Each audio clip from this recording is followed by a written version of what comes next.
स्वागत है आप सभी का सीजीपीएससी संकल्प पे। इस वाले वीडियो पे हम लोग जो लास्ट जहां से हमने खत्म किया था, जहां पे खत्म किया था क्वेश्चन नंबर 30, उसके आगे हम लोग छत्तीसगढ़ इतिहास के कुछ और इम्पोर्टेंट क्वेश्चन देखेंगे।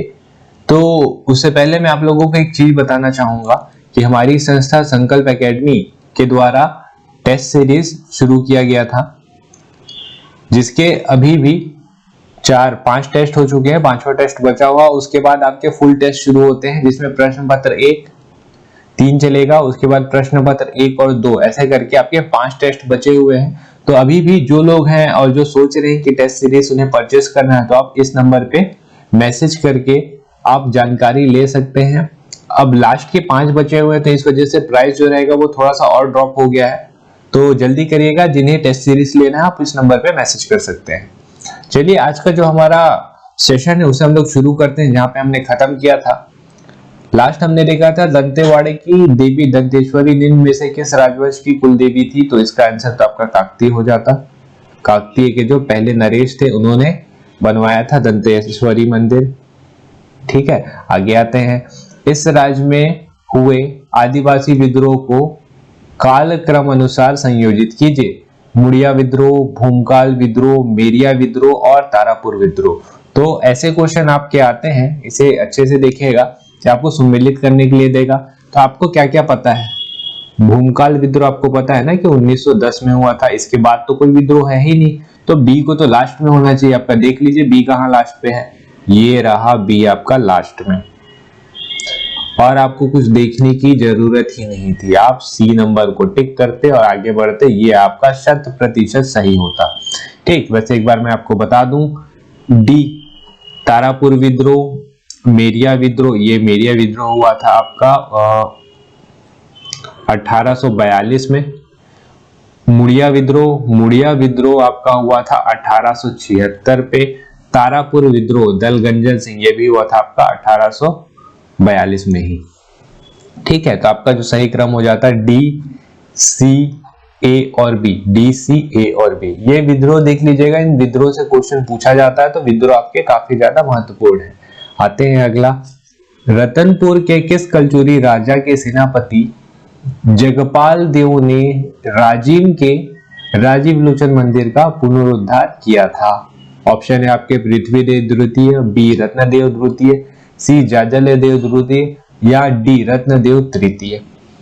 ठीक है, तो इसमें जो आपका आंसर हो जाएगा वो हो जाएगा आपका राजीव लोचन मंदिर, पृथ्वीदेव द्वितीय।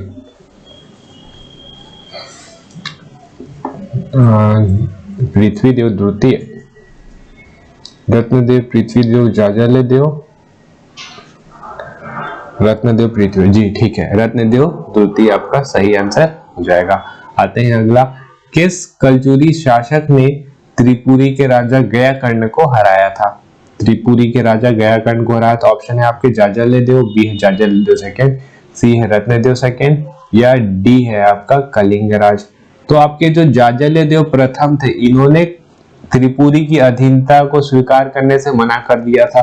तो इनके ऊपर तो कोई आक्रमण नहीं हुआ, इनके ऊपर आक्रमण हुआ था भुजबुल के अनंत, उड़ीसा के किसी शासक को इन्होंने हराया था। इसके बाद जो इनके जो शासक है, जाजलदेव प्रथम के बाद कौन आएगा? रत्नदेव द्वितीय। तो रत्नदेव जो द्वितीय है, इनके टाइम में त्रिपुरी के राजा गयाकर्ण ने आक्रमण किया था। उनके पिता के ऊपर तो कर नहीं सकते थे, काफी ज्यादा पावरफुल भी थे, इस वजह से भी नहीं कर सकते थे, उनके बेटे के ऊपर आक्रमण किया। लेकिन राजा गयाकर्ण ने रत्नदेव को नहीं हरा पाए थे। रत्नदेव द्वितीय ने राजा गयाकर्ण को हरा दिया था। ठीक है, अगले क्वेश्चन पे आते हैं। किस विद्रोह को बस्तर का महान मुक्ति संग्राम कहा जाता है? हलवा विद्रोह हुआ था आपका 1774 में, इसके बारे में कल देखा था हमने। बी है आपका मुड़िया विद्रोह हुआ था आपका 1876 में। सी है कोई विद्रोह हुआ था 1859 में, और डी है लिंगागिरी विद्रोह जो हुआ था 1856 में। 1856 पे हुआ था, ये आपके 1857 की क्रांति से जस्ट एक साल पहले हुआ था। इस वजह से लिंगागिरी विद्रोह को आपका बस्तर का महान मुक्ति संग्राम कहा जाता है। तो हलवा विद्रोह, इसके बारे में मैंने आपको बताया था, अजमेर सिंह और हलवा ये दोनों साथ मिलकर लड़े थे इसके भाई दरियाउद्दौला के खिलाफ, जिसमें हार का सामना करना पड़ गया था। अजमेर सिंह को मृत्यु और साथ में जितने समस्त विद्रोही थे उनको मौत के घाट उड़ा दिया गया था। उसके बाद आ जाते हैं आपका 1859 से पहले 1876 वाला देख लेते हैं हम लोग। 1876 का जो मुड़िया विद्रोह है, इस समय पे जो आपके राजा थे वो थे भैरम देव। भैरम देव जा रहे थे मुंबई में जा रहे थे। वहां जो प्रिंस चार्ल्स आ रहे थे उन्हें सलामी देने के लिए, लेकिन ये जाते तो यहाँ पे किसी को तो संभालना पड़ता राजगद्दी। तो जो यहाँ पे आपके जो दीवान थे, दीवान का नाम था गोपीनाथ कपड़वाल, वो संभालते यहाँ की राजगद्दी। लेकिन यहाँ के जो मुड़िया लोग थे उनको पता था कि गोपीनाथ कपड़वाल बहुत ही क्रूर शासक है, तो रोकने के लिए भैरम देव को रोकना चाहते थे सारे के सारे मुड़िया। लेकिन दीवान गोपीनाथ कपड़वाल ने बहुत सारा षड्यंत्र रचा। एट लास्ट कपड़वाल की हार हुई, भैरम देव ने मुड़ियाओं का बात सुना और मुड़िया विद्रोह सफल रहा। कोई विद्रोह नागुल दोरला के नेतृत्व में ये हुआ था। कोई विद्रोह साल वृक्ष की कटाई होती थी, तो साल वृक्ष की कटाई रोकने के लिए नागुल दोरला के नेतृत्व में 1859 में हुआ। आपका लास्ट आ जाता है इधर लिंगागिरी विद्रोह। ये 1856 में हुआ था। कारण क्या था? कारण था आपका अंग्रेज जो थे वो बस्तर को अंग्रेजी साम्राज्य में मिला लिए। इससे पहले जो बस्तर था वो मराठों के अधीन आता था, लेकिन अंग्रेजों के अधीन नहीं आता था, डायरेक्ट अधीन नहीं आता था। तो इस वजह से हुआ था ये। ठीक है, आते हैं अगला। सुमेलित कीजिए। सुमेलित वाले क्वेश्चन अगर इस साल के सीजीपीएससी में आते हैं तो आप छोड़ के मत आइएगा। भले हार्ड दिखते हैं लेकिन बहुत इजी रहते हैं ये। डी से शुरू करें। रघुनाथ सिंह मुगल दरबार में उपस्थित मराठा सेना के समय आत्मसमर्पण पर कुमार की राजधानी बत्तर के सोमवंश को पराजित किया। तो रघुनाथ सिंह ने मराठा सेना के समक्ष आत्मसमर्पण किया था। डेट क्या था? 1741 का। 1741 का डेट है। इस समय हुआ था आपका भास्कर पंथ का आक्रमण। कल बताया था मैंने भास्कर पंथ के बारे में आपको। भास्कर पंथ का आक्रमण हुआ था, सरेंडर कर दिया था। तो डी का सेकंड चाहिए अपने को। डी का सेकंड यहाँ मिल रहा है, डी का सेकंड यहाँ मिल रहा है। ठीक, अब सी देख ले। कल्याण साय जो था वो मुगल दरबार में उपस्थित हुआ था। मतलब सी का आपको फर्स्ट चाहिए। सी का फर्स्ट यहाँ मिलता है, तो आपका डी नंबर सही हो जाएगा। ऐसे आपको आंसर निकालने हैं, नहीं भी आएगा, दो आपको पता है तो आंसर निकल जाता है। भोरमदेव मंदिर का निर्माण कौन सी शैली में किया गया है? द्रविड़? जी नहीं। नागर, पेशर या ऑल ऑफ दिस? तो भोरमदेव मंदिर का निर्माण कौन सी शैली में किया गया है? तो ये हो जाएगा आपका ऑप्शन नंबर बी, नागर शैली में किया गया है। ठीक है, नागर शैली, द्रविड़ शैली क्या होती है? ये मंदिर बनाने की शैलियां होती थी। नागर शैली में क्या रहता था कि मंदिर जो रहता था, मंदिर का कंपाउंड मतलब मान लीजिए छोटा रहता था। द्रविड़ शैली में और बड़ा होगा। तो बेसिस शैली क्या है? बीच का, न ज्यादा बड़ा न ज्यादा छोटा। अगला, चीनी यात्री हिनसुआंग किस राजवंश के समय छत्तीसगढ़ की यात्रा की थी? तो हिनसुआंग आया था यहाँ पे 639 AD में। इसे यात्रियों का राजकुमार कहा जाता है, बहुत घूमते थे। नालंदा विश्वविद्यालय आए थे वैसे ये। तो ऊपर ये शुरू में मिले आपके हर्षवर्धन से मिले। उसके बाद नीचे आए आपके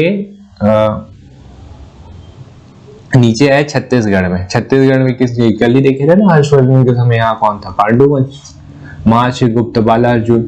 ठीक है, इन्होंने एक किताब भी लिखी थी जिसका नाम था CU की, और उसमें छत्तीसगढ़ को क्या बोला था? किया सलो। तो ये दो चीज भी याद रखिएगा। ठीक है, बहुत भिक्षु थे। अगला, छत्तीसगढ़ में ताम्र युग के अवशेष मिलते हैं। ये क्वेश्चन को ट्रिपल स्टार रखिएगा क्योंकि ये क्वेश्चन आप गलत कर सकते हैं। तारापुर, कबरा पहाड़, धनोरा या अवशेष नहीं मिलते। तो कबरा पहाड़ में तो शैल चित्र मिलते हैं। आपको लग रहा होगा इसका आंसर जो होगा अवशेष नहीं मिलते, जो कि आपका इसका आंसर नहीं है। या तो तारापुर होगा या तो धनोरा होगा। मैं बताऊंगा आपको ऐसा क्यों है। तो तारापुर इसका आंसर नहीं है, आंसर है आपका धनोरा। ठीक, ताम्र युग आपने पढ़ा होगा, पुरानी किताब से आपको मिल जाएगा कि ताम्र युग के अवशेष छत्तीसगढ़ में नहीं मिलते। ताम्र युग के अवशेष मिलते हैं आपको बालाघाट, बालाघाट एमपी से, यही पढ़ा होगा। लेकिन कुछ चीजें बता देता हूं मैं। ताम्रयुगीन अवशेष, ताम्रयुगीन आवास का पता चला है छत्तीसगढ़ में, जिसमें से एक स्थल है आपका धनोरा। इसके अलावा है और भी 2-3 स्थल है, इसे मिटा लेते हैं।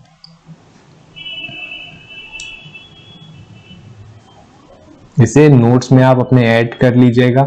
मैं आपको सोर्स भी बता दे रहा हूं, अगर आपके क्वेश्चन गलत हुए तो दावा आपत्ति कहां से करिएगा। मेरा कुछ भी बनाया हुआ नहीं है, मैं आपको बस ऑथेंटिक सोर्स बता रहा हूं और उसी के जरिए बता रहा हूं। ठीक, धनोरा के साथ है आपका सोरर, चिरहुरी और कबराहाट। सोरर, चिरहुरी, धनोरा, सोरर, चिरहुरी, कबराहाट, ये दुर्ग के पास है आपके। यहां से आपका ताम्रयुगीन आवास का पता चलता है। सोर्स क्या है भाई?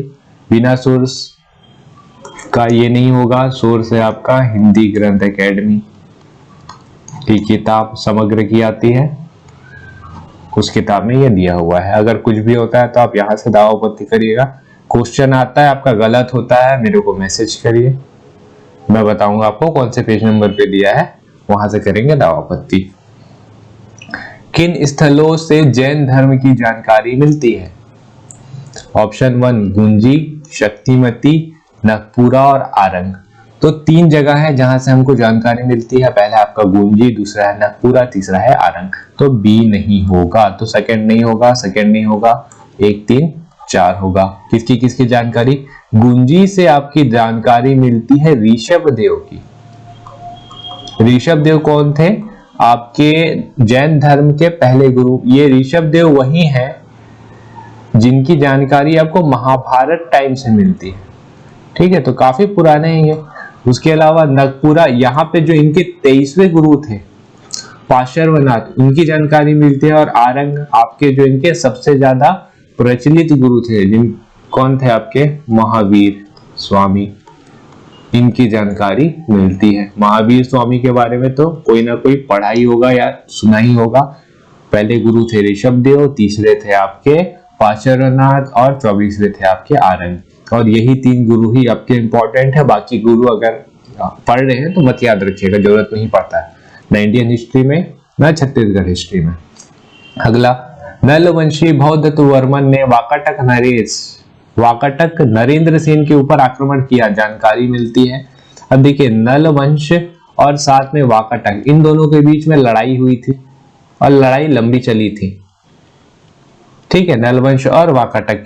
तो सबसे पहले क्या हुआ था कि भौदत्त वर्मन ने आक्रमण किया था नरेंद्र सेन के ऊपर, और उसकी जो राजधानी थी नंदीवर्धन, वाकाटक नरेशों की राजधानी उस समय थी नंदीवर्धन, उसको तबाह कर दिया था पूरे तरीके से। इसकी जानकारी आपको मिलती है रिद्धिपुर शिलालेख से।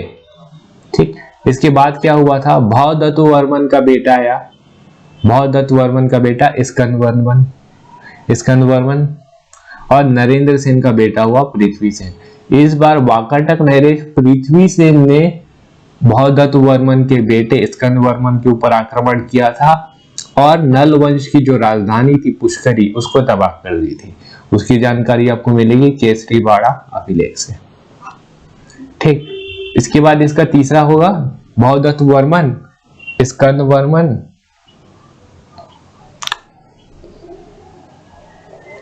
भौदत्त वर्मन का बेटा, फिर उसका बेटा। ठीक है, उसके बेटा ने उसकी राजधानी को दोबारा बसाया था। तो ये जो 2 लड़ाई हुई थी, इन 2 लड़ाई की जानकारी आपको मिलती है, एक रिद्धिपुर से, एक है केसरीवाड़ा। राजिम अभिलेख से आपको पता चलता है राजीव लोचन मंदिर का निर्माण कराया था विलासतुंग ने, वो भी नलवंशी राजा थे। ठीक, और लास्ट है आपका पंडिया पाथर, इससे आपका भीमसेन जो कि आपके नलवंशी शासक ही थे, उनकी जानकारी मिलती है। ये इंपॉर्टेंट नहीं है आपका, ये ऊपर के 3 इंपॉर्टेंट है। किस वंश के शासनकाल में देवरानी जेठानी मंदिर का निर्माण हुआ था? तो रुद्री शिव प्रतिमा और देवरानी जेठानी मंदिर, इन दोनों का निर्माण हुआ था आपका वाकाटक, राजर्षि तुल्य, नल या अम्रज कुल? तो अम्रज कुल वंश जो थे आपके शरभपुर। ठीक, शरभपुरी वंश जो थे वही थे आपके अम्रज कुल वंश। अगला, घटोनी प्रथा किस राजा के समय प्रचलित थी? तो घटोनी प्रथा थी आपकी प्रचलित रुद्र प्रताप देव के समय। घटोनी प्रथा क्या होती थी? ये राजा के आय का प्रमुख सोर्स में से भी एक रहता था। उस समय की बात है, तो उस समय क्या होता था कि अगर कोई महिला विधवा हो जा रही है या कोई लड़की गुम जा रही है तो उसे बेच दिया जाता था। उसी के कास्ट के किसी मेल के पास उसे बेच दिया जाता था और इससे पैसा मिलता था तो राजा को जो है वो कर भी बटाया जाता था घटोनी प्रथा का। तो ये बहुत ही घिनौनी प्रथाओं में से एक था और ये होता था आपके सिर्फ निम्न महिलाओं के साथ, उच्च महिलाओं के साथ नहीं होता था। ठीक, अगला, मध्यकाल के किस राजा ने बिना लड़े ही आत्मसमर्पण किया था? मैंने बताया आपको 1741, रघुनाथ सिंह, कलचुरी राजा। आगे आते हैं, मेरिया विद्रोह के दमन करता थे मैकजॉर्ज, कैंपबेल, विलियमसन या गियर? तो मैकजॉर्ज कौन थे? कल देखा था ना हमने, 8 मार्च 1876 मुड़िया दरबार का आयोजन किया था। तो मुड़िया दरबार तो मुड़िया विद्रोह को दमन किया होगा, तो ये मुड़िया विद्रोह के दमन करता है। विलियमसन के द्वारा कर बढ़ाने के आदेश, दलगंजन सिंह वाला जो विद्रोह हुआ था उसमें विलियमसन ने रोका था। गियर है आपके भूमकाल विद्रोह जो हुआ था उसके दमन करता थे। तो कौन बच गया आपके? कैंपबेल। मेरिया विद्रोह के दमन करता कैंपबेल। आगे आते हैं, कलचुरी कालीन अधिकारियों में महासंधि विग्रह का कार्य था। संधि विग्रह का कार्य था भूमि का निश्चित करना, जी नहीं। नगर का प्रमुख, जी नहीं। धार्मिक विभाग, इसको तो पुरोहित बोलते थे, तो डी क्या बन जा रहा है? विदेश विभाग का प्रमुख। ये आपका सही आंसर हो जाएगा। ठीक है, अगला, हरिसेन कृत प्रयाग प्रशस्ति में महाकांतर का राजा था। कल ही बताया था मैंने आपको। महेंद्र सेन, जी नहीं। पृथ्वी सेन, जी नहीं। विक्रमादित्य, जी नहीं। व्याघ्रराज, जी नहीं। आंसर महेंद्र सेन ही है इसका। ठीक है, कंफ्यूज मत होइएगा। महेंद्र सेन, इन्हें चलिए इसे रहने दीजिए। आते हैं अगला, इनमें से किस क्षेत्र से शैल चित्र नहीं मिले हैं? इस क्वेश्चन को अच्छे से देखिएगा। इनमें से किस क्षेत्र से शैल चित्र नहीं मिले हैं? आपके ऑप्शन है सिंघनपुर, कबरा पहाड़, बसना झार और नन ऑफ दिस। तो सिंघनपुर गुफा, यहां से तो शैल चित्र मिले हैं, तो ये तो बिल्कुल नहीं होगा। कबरा पहाड़, बहुत ज्यादा जानकारी तो यहां से मिला ही होगा। तो बसना झार और नन ऑफ दिस बच रहा है आपका। फिर से 50-50 में आ गए, लेकिन ये है आपका फैक्चुअल क्वेश्चन। यहाँ पे लॉजिक है तो आंसर है, नहीं तो ये क्वेश्चन गलत हो जाएगा। इसके अलावा मैंने कल आपको बताया था रायगढ़ में बहुत सारे स्थल हैं जहां से शैल चित्र की प्राप्ति हुई है, तो उसमें से एक स्थल है आपका बसना झार भी। तो आपका आंसर हो जाएगा नन ऑफ दिस। ठीक, तो शैल चित्र कहां से मिले? सिंघनपुर गुफा, कबरा पहाड़, बसना झार, ओंगना, कर्मागढ़, लेखाभाड़ा। बसना झार, ओंगना, कर्मागढ़ और लेखाभाड़ा, ये सब हैं आपके रायगढ़ में। सब जगह से शैल चित्र मिले हैं, तो इसका आंसर हो जाता नन ऑफ दिस। अगला, महाभारत आता था अर्जुन, भीम, नकुल या सहदेव? हो गया, आंसर टिक कर लिया आपने, तो इसका आंसर डी, सहदेव। सहदेव के अधीन आता था आपका महाभारत काल में। महाभारत काल में क्या बोला जाता था छत्तीसगढ़ को? महाकांतार। ठीक, उसके अलावा रतनपुर को मणिपुर, सिरपुर को चित्रांगतपुर। अगला, त्रिकलिंगाधिपति की उपाधि किस राजवंश ने धारण की थी? पांडु वंश, छिंदक नागवंश, बाढ़ वंश या उड़ीसा के सोमवंश? तो त्रिकलिंगाधिपति का मतलब क्या हो जाता था? कौशल, मैकाल और उत्कल तीनों का स्वामी। कौशल, मैकाल और उत्कल तीनों के स्वामी को हम लोग बोलते थे त्रिकलिंगाधिपति। तो ये धारण की थी आपके, पांडु तो नहीं है। छिंदक भगवतीपुरेश्वर की उपाधि धारण की थी। बाढ़ वंश, इनकी तो कोई उपाधि ही नहीं थी। उड़ीसा के सोमवंश। पाषाण घेरे का अन्य नाम है, महापाषाण घेरे, ये तो नाम है। डालमेन, पटतुम और ऑल ऑफ दिस, अब कंफ्यूजन हो रहा है 3 में। तो ये भी फैक्चुअल क्वेश्चन है, आपको फैक्ट पता है तभी ये क्वेश्चन बनेगा। इसे भी आप अपने नोट्स में बना रहे हैं तो इसे ऐड कर लीजिए एक्स्ट्रा। महापाषाण घेरे का अन्य नाम जो है, महापाषाण घेरे भी है, डालमेन भी है, पटतुम भी है, मतलब आंसर हो जाएगा आपका ऑल ऑफ दिस। ये कहां से आया आपका, ये भी है आपका हिंदी ग्रंथ अकेडमी, ठीक है। तो ये फैक्ट भी आपको यहीं से मिलेगा, इस वजह से मैंने आपको बोला था कि सेल्फ नोट्स बनाइएगा, क्योंकि उसमें एक्स्ट्रा इंफॉर्मेशन और ऑथेंटिक इंफॉर्मेशन आती है। तो आज के लिए हम लोग यही तक करते हैं। हमने देखा पूरा टोटल 50 क्वेश्चन एंशिएंट साथ में मेडिवल का। उम्मीद है कि आपको ये वीडियो पसंद आया होगा। इसी तरीके के और वीडियो अगर आपको चाहिए तो हमें कमेंट करके बताइए, हम लोग कोशिश करेंगे और भी अच्छे छत्तीसगढ़ के क्वेश्चन आपके पास लाने की। तो अगर ये आपको वीडियो पसंद आया होगा तो इसे एक लाइक जरूर करिएगा। चैनल पे नए हैं तो चैनल को सब्सक्राइब कर लीजिए, और आप अगर चैनल पे पुराने हैं तो चैनल के इस वीडियो को शेयर करिए अपने दोस्तों के साथ। तो चलिए फिर मिलते हैं अगले वीडियो में और कुछ इंटरेस्टिंग और अच्छे क्वेश्चंस के साथ। तब तक के लिए थैंक यू।